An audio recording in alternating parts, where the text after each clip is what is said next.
It's more than just the money. Yeah, that She Hate Me by the Custodian, the record. TCOR, Grizzly Adams, Doing Society.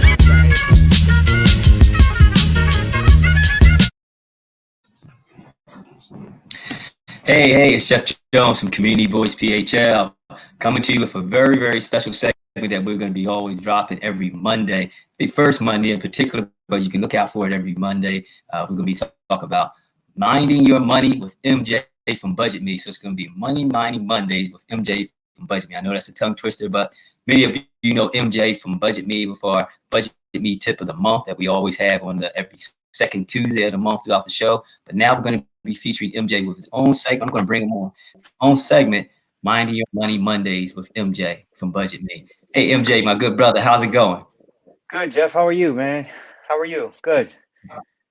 Doing great, man. Doing great. You know, always just trying to make a difference and, you know, get the word out there to inform, engage, and inspire. And people have been asking about the BudgetME Minute. They were like, when y'all going to bring MJ back? Because, you know, with the stimulus checks and all the other checks that they get, and income tax checks and everything, they say, hey, we need to know how to handle our money. So that's why we decided to do these Minding Your Money Mondays so that, you know, people can get a little bit more than just a minute. Because you know how it is when you give them just that BudgetME Minute, they like, that's not enough. So we're glad to have you. Yeah. It's going to be a standalone segment. So appreciate you taking the time to do this for our viewers and our listeners. So appreciate you. Sure. No, thanks, Jeff. Thanks for having me. I'm excited. Community Voice is definitely a platform that is pertinent for our community and our listeners. So, I'm excited to give this tip of our tip on Mondays. The Money Monday. And I just hope that we get into 2021 and everyone has a clear mindset on improving and a better life in a better way. So every year we have these conversations at the beginning and then we go through and we charge up. But so I'm excited, man. I want to get into some stuff if we're ready to go. I got the we always remember numbers in certain tips. People remember relationship numbers, that 80-20 rule. If you say that pretty much people can spit out what that means. So I'm hoping that with these tips we can, when we say certain percentage numbers, we're gonna know, oh, you're talking about credit. I gotta get my credit together. So well, hey, go for it, man. Go right. Give us the numbers so we can get down with the get down. Yeah, absolutely. I always like to start with some stats, Jeff, because people need to understand, why these messages are so important. We do our research, we talk to our team, I talk to my clients, and they say 17% of people haven't paid an automobile, credit, or mortgage. They've been late at least 3 months in the last 2 years.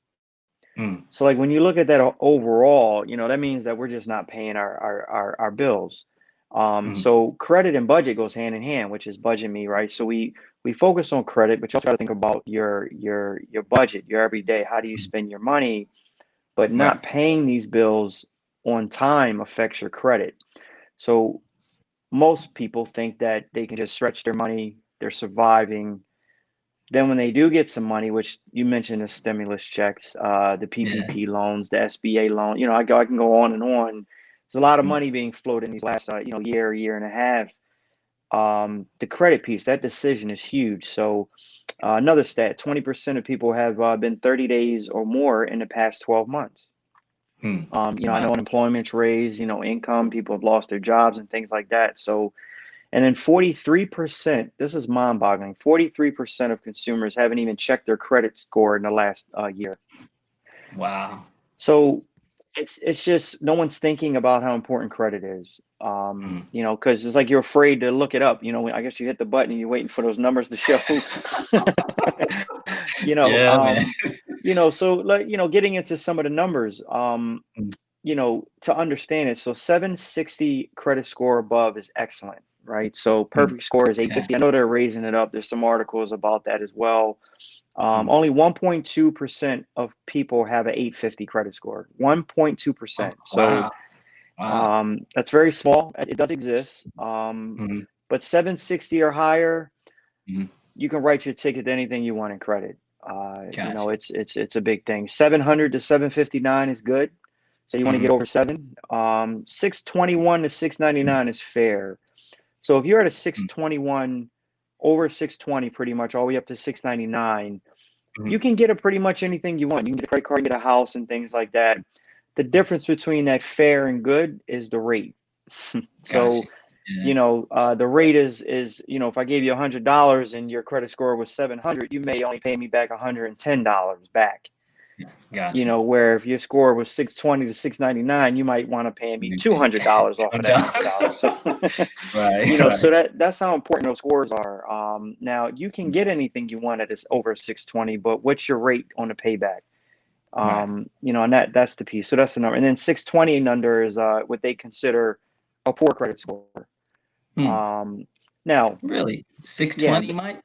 620 under is what the credit industry considers a poor credit score. So, again, that $100 loan, you can get it at a 600 credit score for some things, but now you're going to be paying back $400 on that $100 because your credit score is at a 6.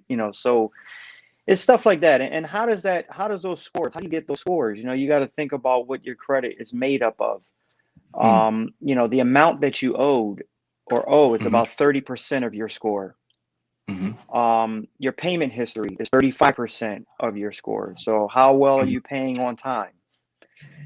Any new credit that you get, that's 10% of your score.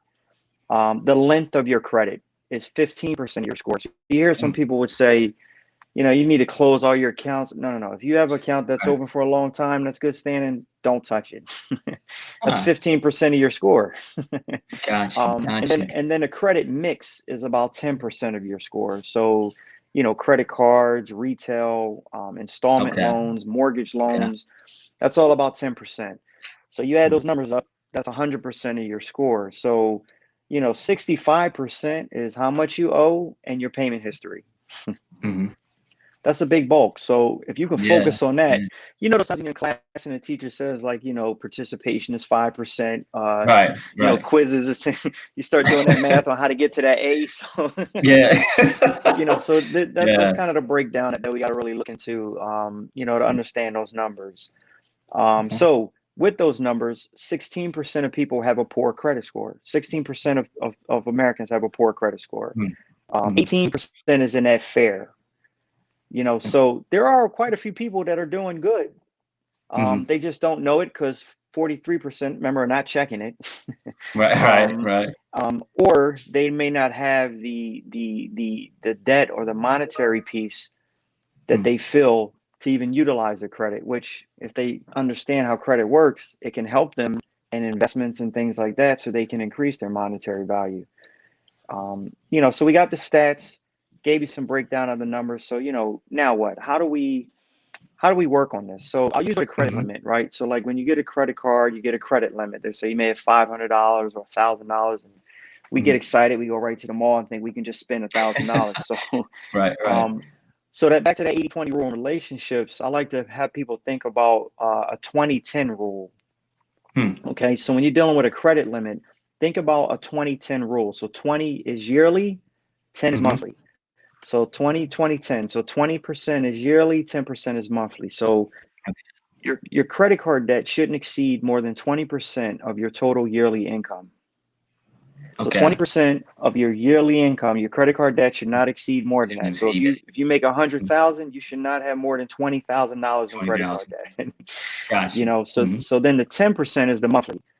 So don't have more than 10% of your monthly take-home pay in credit card payments. So if you're making $5,000 a month, you shouldn't be paying more than $500 in credit card payments. Okay, that makes sense. So, that's kind of, and if you really focus on that 20% one, that 10% usually falls in line. And I'm just the way you broke it down though, MJ, it sounds easy to do. Why are we? And I'm saying we because I don't want to make it seem like others aren't doing it and I am. Why are we so challenged with being able to do it? Because I mean, when you broke it down, just like, that makes sense. Because the reason is because it's I don't want to say it's a game, but there's billions of dollars being spent on marketing. So we feel that when we touch money, we got to spend it. So we got to go eat out. We got to go. Well, we're not going to any games right now, but we got to go to those games or the concerts and the events. So it's a war. It's all day we're seeing ads, Yeah. food Yeah. ads per TV, and then certain seasons, clothes and Mhm. discounts, and you go in the malls now, it's packed. I just, it's Yeah. amazing. So Wow. that's why Wow. we struggle, in my opinion, is that we're not focused. We're not spending billions of dollars on ourselves on how to ignore the marketing. so Hey, so we're that you hit the nail on the head with that. so we're That not right we there so is a money moment right there. Just go ahead. Go ahead. so we got to learn how to offset that with tools as such as what Community Voice is doing, how to educate ourselves, what certain things to sign up and be a part of, hold accountability, so we can focus on these tips. Pay what you owe, at least the minimum payment on time. Mhm. That's kind of Mhm. the piece. So get your credit score, rebuild your credit, see where you Mhm. are, check for the accuracies, dispute Mhm. errors. 1 out of 5 people have errors on a credit report. That's a guaranteed Okay. fact. Mhm. There may be a balance that's not right. There may be a Mhm. thing, something on there that's not open, that's showing, that shouldn't be open, Mhm. Mhm. that's showing open. The Mhm. minimum payment might be wrong. All those are Mhm. factors on your credit report. Your So, address that you have, stuff like that. right. So let me ask you. I know you have two more points that you want to share, right? And I'm going to let you definitely get to those. But what like there's very different like credit reporting agencies. Are there any more accurate than the other? Because you got Equifax, you got TransUnion, then you got CreditWise, and yada yada. You got the Cal one now, the Blue Smoke. Are there any that we should be looking at more than the others? Because people can get confused. Because one may say got maybe 20 points higher than the other. So the rule of thumb is, with Equifax, Experian, and TransUnion, try to utilize the middle score. Hmm. The middle one is normally what creditors look at on a range. Okay. So you may see just your TransUnion and like, wow, I got a 740, and then Experian shows, a 680, or Right. then Right. Experian shows a 660. So, okay, Right. you need to know when I go to apply for this, or I'm moving forward, then I'm around that 680 range. So, Gotcha. they use sometimes that FICO piece, which is a combination of things. And I'm hearing now that the creditors are starting to think about stability of credit, because just because you have a high Mhm. credit score doesn't mean you're going to be able to pay me. So they're Hey, looking at yeah. they're Yeah. adding into an element, which I don't know how the laws will pass on this, but looking at your bank account, Mhm. and your money management along with Mhm. your credit. Mortgages, they do it for mortgages, they may do it for cars, but they don't do it too much for credit cards. In a sense, credit cards, you just tell them verbally, how much do you make a year? Yeah. Okay, this is what I Yeah. make, and then they run your credit, and if you're in that tier, you're approved. Mm. So, but yeah, I mean, that's the reason, Jeff. It's just, Okay. it's understanding where you are. And if we got Mm. 43% of people who aren't even checking this stuff in a year, Right. that's the first step. Yeah. Just like they Yeah. want it with our health. You ask us, when the last time you've been checked with certain things on your health, or Yeah. um, Yeah. what's your credit score? I don't know. I haven't checked. So it's sad. I mean, with young kids, when we do financial literacy in this piece, we make sure they know Mm. their social security number. We Mhm. start teaching them Yeah. numbers. I even do a money trick with money. I always do a challenge, see who can remember the serial number on certain dollar Yeah. I bills. remember you talked about that. Yeah, Yep. yeah, Yep. yeah. So, Mm. with this credit thing, it's just seeing where you are, check for accuracy, Mm. dispute the errors, Mm. but get a professional. Whether it's not as Mm. BudgetME, or there's a lot of resources out here that people can help you, Mm. understand credit, and it's not an expensive service. There's a lot of Mm. free services. There's a lot of low cost services, but Mm. again, those costs can educate you, and really you can win against those billions of dollars that's Mm. being spent, because there are Wow. people who are educating themselves that are offsetting Yeah. that. So Gotcha. my quick way is sometimes hit the button to turn the TV off. Mm. It's hard. You ride down the street, you see the billboards glaring at Yeah. you. Yeah. So Yeah. it's just being put in that way. But how do we get from good to great? Mhm. Yep. Bring your delinquent accounts current. So if you see you have anything in delinquent, try to bring them current. Try to think Mm. about, I'm not going to eat out every day, but I'm going to take this money to get this account current. Gotcha. Pay everything on time. Pay it on Mhm. time. Pay down your balances the best you can. And try not to take out any new debt, because remember, we did that Mm. formula. New debt is only 10% of your Yeah. score. Yeah. So people think I got to take more credit so I can help my credit. No, no, no. Let's Mm. see what you got. Let's fix what you got before we move in that realm. Well, let me pause and ask you though. because that's definitely true. People think, you take more credit out to kind of, the thought is like, let me get another credit card to pay this credit card off so I can get good credit, right? Correct. That Yep. Yep. But has there been any thought or anything you could share where like first time people don't have any credit, should they take something out to kind of establish credit? Yeah, absolutely. For the people who don't have it, absolutely. I guess I was Mhm. speaking more of the audience who, know they Right, need to right, improve. But for those who don't, right. they're like, you know what? I never had a credit card. I've never, yeah, try to get maybe a gas card or a, Mhm, little small retail card, mhm, and keep up with the rules of that. Learn the rules of what percent on the amount that's owed. Don't go past 30%. So if you got $1,000 gotcha. credit card, don't, for Macy's, just stay under 300. Don't, Yeah, buy the yeah. polo hoodie and the sweatpants. Just get one thing, wait to the next month. So it's Cool, cool, because cool. yeah, So it's funny because we do our own calculation, right? So if we say I'm going to get right. this 300, we start thinking when the next time I get paid, the minimum payment's only going to be 30. We're Yeah. already putting ourselves in a bind. We do the numbers, right? But we don't do them the right way, right? Yeah, yeah, absolutely. Absolutely. And the So other go thing ahead. that you mentioned too, and that is if you know someone who has good credit that's willing to, help you, they Mhm. can make you as an authorized user. Now, you don't Mm, have access to their credit.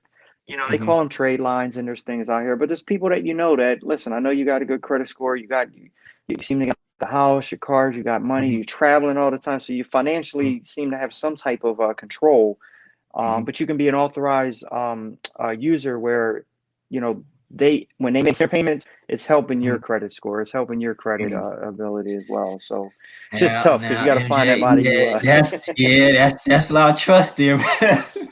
So, That's a but lot. they do have trade line Mhm, people that do trade lines that you mhm. really don't know who you're an authorized user for. So you can Oh, you can wow. sign up with certain companies and be Okay, added to certain trade lines. And there's people okay. with good credit that join these entities. So if people search out their trade line companies, they'll see, you know, Mm, I might have allow three of my credit cards to be utilized on a trade line, and I get a fee for that. But gotcha, I'm gotcha. allowing someone else; they're paying a fee into Man, the trade line to help with their credit. So cool. um, Some good info that and right that there. that raises it up pretty quickly, because you have somebody who may Mm, have 20 years of certain good credit. mhm. Their max line is good, and Yeah. it'll bump your score up maybe 50 points in a month, where it may take somebody 6 months if they tried just from their own. So Wow, um, wow. So you hit on something I was going to ask as you was going through repairing the credit score. How long does that normally take? I know you mentioned, the trade line thing, possibly 50 points in 1 month. But if you're just doing it yourself, with all the tips that you just shared, paying your bills on time, paying the minimum, how soon should you see an increase in your credit So score? a disciplined person, you're going to Mhm. see scores effective immediate within maybe three Oh, months. Um, okay, wow. but you're Okay, not cool. going to see the impact that you want until about 6 months, right? So Okay. again, that goes back to our we want everything fast. Yeah. Yeah. You took I'm just making up ages here. Let's say you're 28, 30 years old, you got credit at 18, so you took 12 years to destroy your credit. So you want it fixed in 3 months. Yeah. So Yeah. Yeah. so There you and go. and and I want to throw this tip in there too to end, kind of Mhm. get closer here. There Mhm. are, and I just want everyone to be aware in our community, Jeff. There are entities that you could pay 500, 1,000, $2,000, and your score Mhm. will go up 100, maybe 150 points. Mhm. And what they do is there's a master machine there that disputes a lot, and they find the small lines that the credit bureaus Mhm. have, that loopholes that allow your Mhm. score to go up. But what happens is you get that score, you go get what you need to get. Mhm. Those creditors that you owe are still reporting to the bureaus every month. Mm. So your score is going to go back down because you never fixed Oh, the wow. problem. Fix the problem. Yeah. So I Okay. just want to throw it, those, so for the people that want it now, that does exist. But Hmm. when then people may say, who cares, MJ? I got my house. I don't care what my credit score is after I get my house, so Right, I'm right. talking to, I want to repair and fix and understand how this works. Mhm. So when you're spending your Mhm. money and using your credit, you understand that it's about the amount owed, the payment Mhm. history, the new card, Mhm. the length, the credit mix, Mhm. those type of things. So let's start small. Three main Mhm. points, for my closure here, Jeff, is use in moderation, Mm-hmm. make sure you're on time, and keep your Mm-hmm. balances low. And with that, you will be on a great path to credit control, which I always Mm-hmm. say Credit financial control. control with my budget, but credit Yeah. control is use in Mm-hmm. moderation, pay on time, and keep your balances low. And that's kind of the wrap up with today's session. Well, I appreciate that. Your lighting went out, man. I don't know if you can control your lighting, not unless you all of a sudden really a dark skinned brother now. But your lighting on your screen went out. I don't know if you can Oh, sorry adjust. about that. No worries, no worries. People gonna be like, "Is that the same dude?" Halfway through, he done got a little darker. Nah, There we go. Yeah, well, I am half yeah. Italian, man, and black, so I get that. Cool, cool. Now I was just picking with you, but no, I greatly appreciate those insights, man. And yeah, every Monday, well, I won't say every Monday, but every first Monday, we're going to have the Minding Your Money moment with MJ from BudgetME to get additional money management tips and insights to be able to, take care of your financial health as well as, your credit score health, which you just gave today. So, MJ, tell our listeners how they can get in contact with you in case they need additional information or need some BudgetME services more in depth. Sure, Jeff. They can give our office a call at 267-223-9012, or you can go to our website at www.budget-me.com. And I'm also on social media on Instagram at MJ the Coach, and Facebook you can catch me at MJ. I think it's Coach MJ James. So I know we're working on changing that to Budget Me. We do have a Budget Me Facebook page as well. But the website and our office is how you get us direct, and you'll either get transferred directly to me or someone on our team. But we'll take the time, and the consultation is free. Information is free. We'll figure out the best plan and how to get people to get credit control. There we go. There we go. And that's MJ from BudgetMe with another Mind Your Money Mondays. And again, we'll have this every first Monday. But remember, if it's happy in your community, we need to hear your voice. And just also know you need to get budgeted. Talk to you soon. It's more than just the money. Yeah, that She Hate Me by the Custodian, the record. TCOR, Grizzly Adams, Donate Society.